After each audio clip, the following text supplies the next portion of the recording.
I'm Ma'am Tonet Magtanong, your music and arts mamshi. Join me as we embark on this colorful and euphonic journey of Music and Arts 7.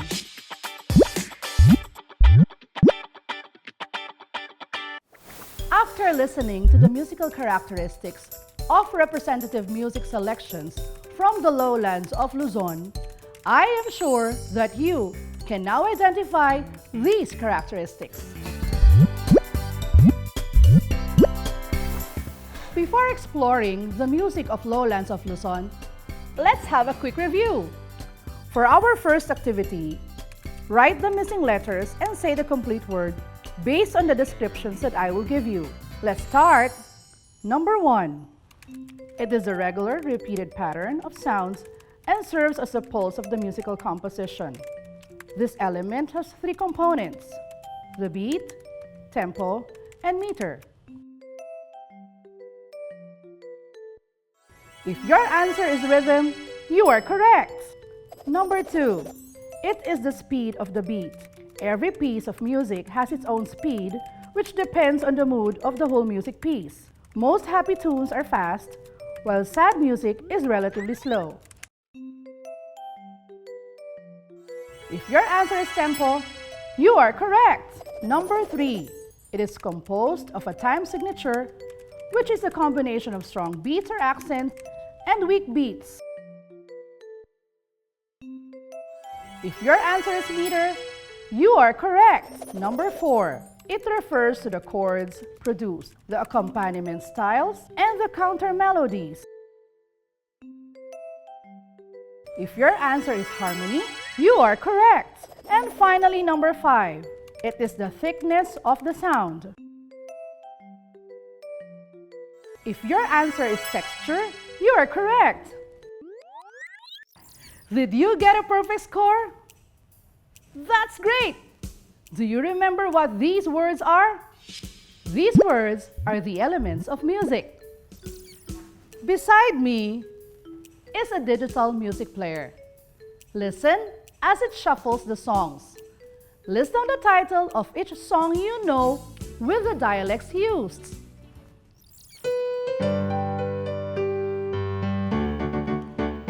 Magtanim ay di biro, maghapong nakayuko, di naman makatayo, di naman makaupo.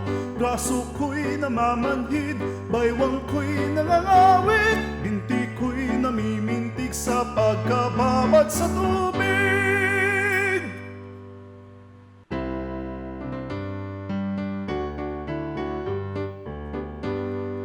Pamulinawin, pusukin dinggaman, tuyo masasug, agrayot na sa diyam, panunutin man, ingka pagitutulngan, tuy agayat, agukoy dita sa diyam.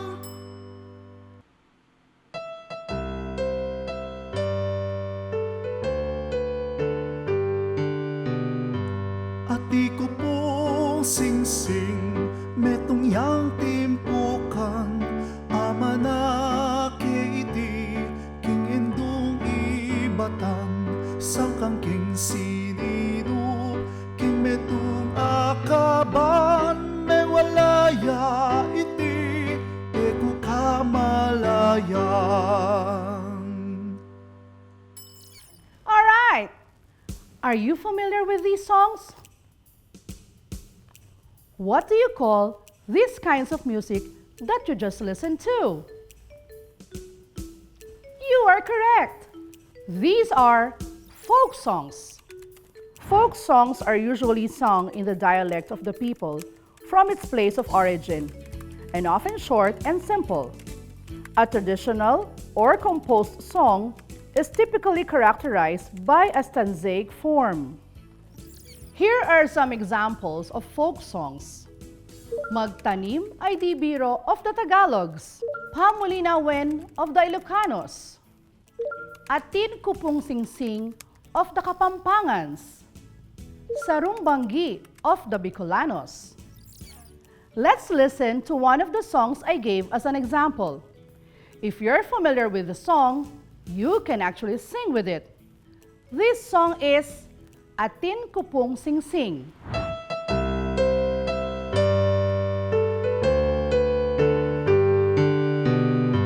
Ati ko pong singsing, metong yang timpukan, ama na iti, king indong ibatan, sangkang king sinino, king metong akaban, may walaya iti, eko kamalayan.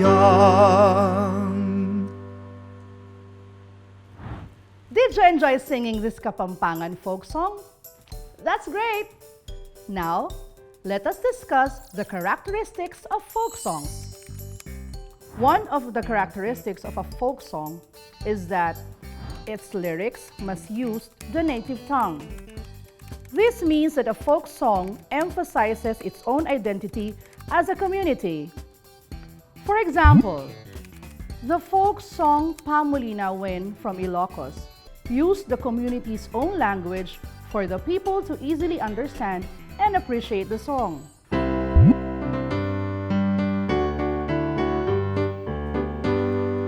Pamulinawin, husukin dinggaman, tuyo masasug, agrayot na sa diyam, panunutin man, ingka pagitutulngan, tuy agayat, agukoy dita sa diyam.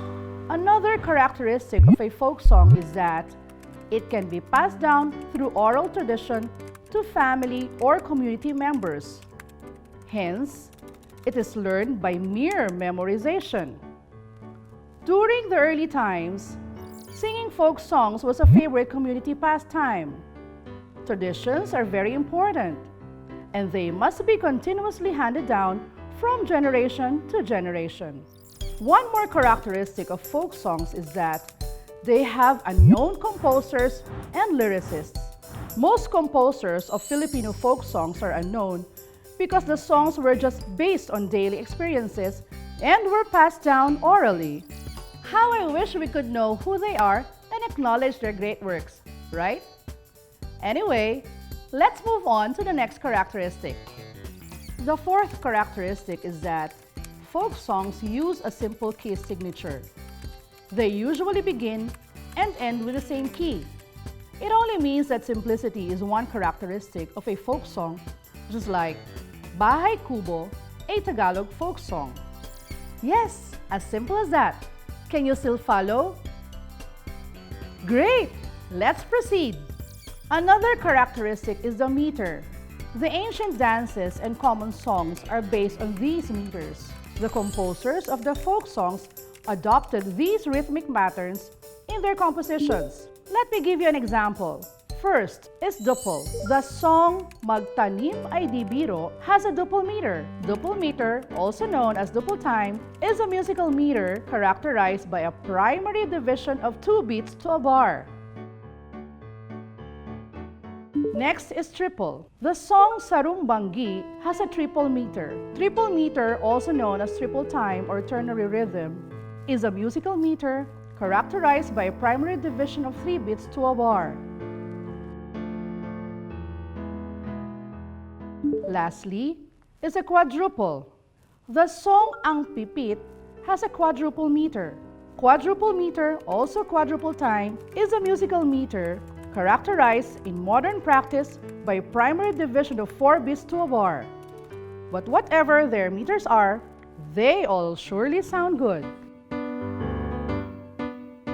The next characteristic of a folk song is that it is primarily based on the community's culture, tradition, and livelihood.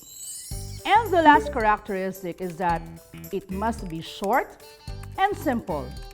Spanish and other Western influences are very evident in constructing the songs, such as the meter used and the minor and major modes. There you go! Those are the characteristics of Philippine folk songs. I hope that everything about folk songs is clear to you now. Now let's go back to our digital music player. Please listen carefully and identify the title of the folk songs from the lowlands of Luzon. I am sure that you can also give at least 2 characteristics after hearing the songs. Are you ready? What is the title of this folk song?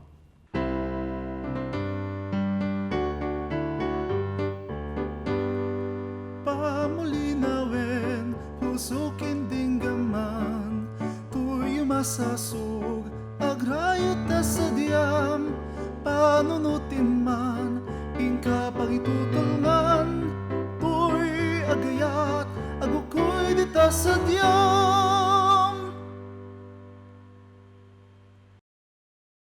You're right! It is Pamulinawin of the Ilocanos. Now let us hear the next song. How about this song? Do you know its title?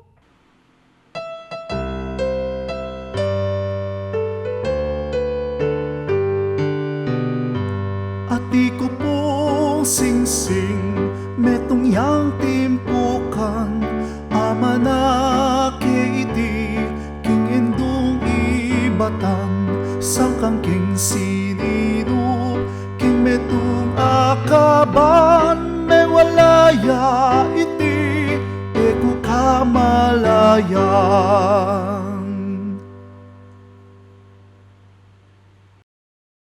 Very good! That is Atin Ko Pong Sing-Sing of the Kapampangans. Always remember that folk songs are the songs that illustrate our daily living, and they are one way of showing the use of art in our daily lives. These are the songs that will tell the next generation the kind of life our ancestors had during their time. I bet you enjoyed our lesson in music. I am confident that you will also love the arts of Luzon. Let's go!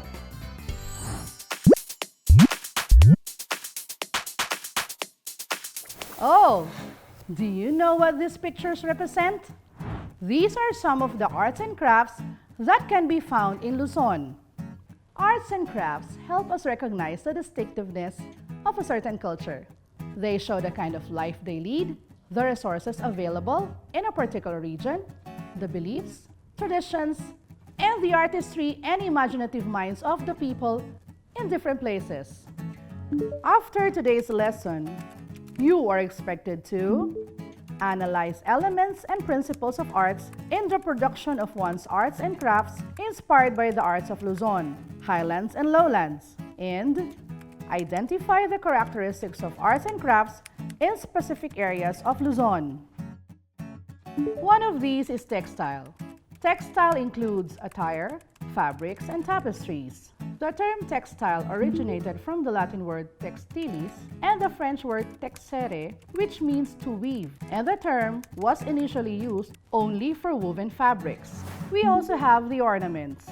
In Nueva Vizcaya, they have this ornament, bakwat, a belt used by mothers after giving birth. It is made by gadang weavers of Nueva Vizcaya. It is designed with white beads as accents and patterns of rivers and mountains with beadwork on the cloth's central portion. Colors and lines are evident in this fabric. Unity and patterns are also observed in the fabric. On the other hand, in Batanes, the locals have this headdress called vakul. It is the headgear of the Ivatan women of Batanes that protects them from the heat of the sun and the rain. Vakul is made from the leaves of vuyavuy, a tree endemic to Batanes. The elements of art present are shape, volume, and texture. The principles of art used are proportion and balance. In Kalinga, tattooing is a form of art that usually covers the chest and arms. Batok is a 1,000-year tattooing tradition that uses indigenous materials. The Kalingas consider tattoos as part of their clothing and think of it as body decorations. In the Mountain Province, a close examination of the Kabayan mummies reveals that they have body tattoos similar to their textiles patterns. In their batok, lines and patterns are very evident. Yes, that is a fact. And there you go. Those are the sample fabrics, arts, and body ornamentations in Luzon. Let's have an activity. Identify the elements and principles of arts found in each item and write its characteristics as well. You may write your answers on your paper. Number 1 is bakwat. What do you think are the elements and principles of art that you can see in this fabric? How about its characteristics?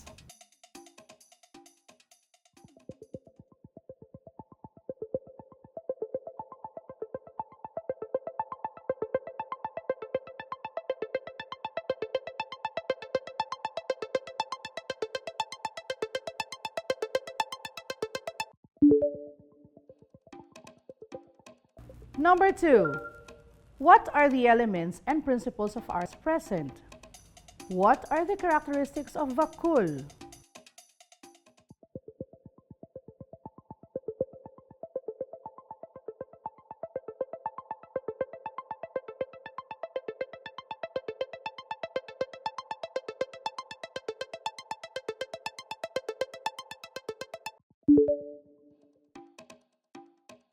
Number 3. What elements and principles of art are present in the batok tradition of the Kalingas? What are its characteristics?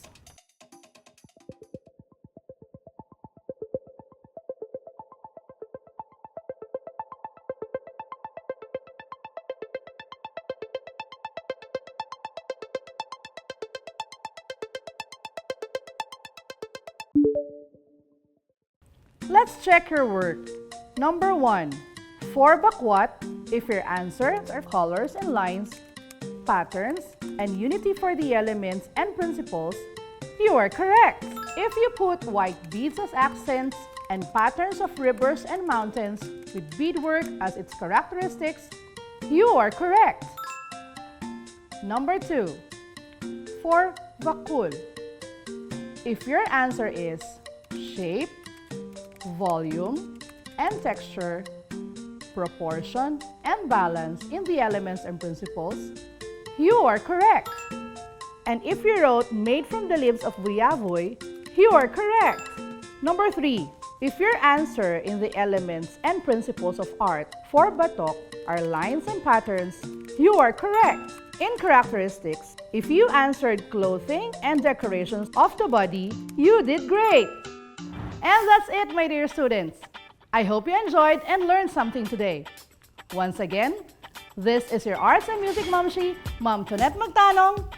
See you again here on DepEd TV.